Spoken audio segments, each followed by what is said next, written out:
What are some unique injury claim considerations for motorcycle riders? Attorney Russell Kohn explains.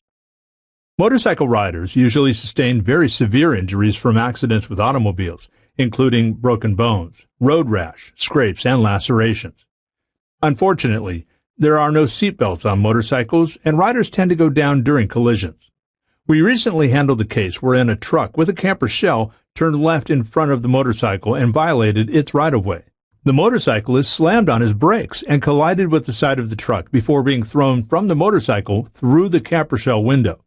The motorcyclist ended up with a broken elbow, which required surgical repair. Unfortunately, the defense will usually contend that the collision was the motorcyclist's fault. In addition, there is a bias among motor vehicle drivers against motorcycle riders, which is that motorcycle riders generally speed and split lanes when it's unsafe to do so.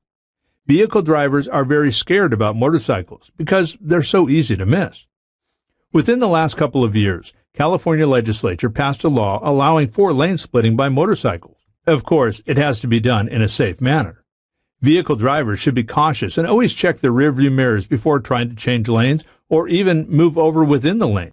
Motorcycle riders should try to alert the vehicle driver that they're going to be passing, even if they have their headlights on. They can be missed and not seen when they are trying to pass. It might be a good idea for the motorcycle rider to honk the horn or rev the engine to try to get the attention of the drivers near the motorcycle as the motorcycle is going past. Defensive driving is very important for a motorcycle rider. When tragedy strikes, Kohn Law Office will stand for you and demand that you receive the compensation you deserve. So call today or visit our website at www.cohnlawoffice.com.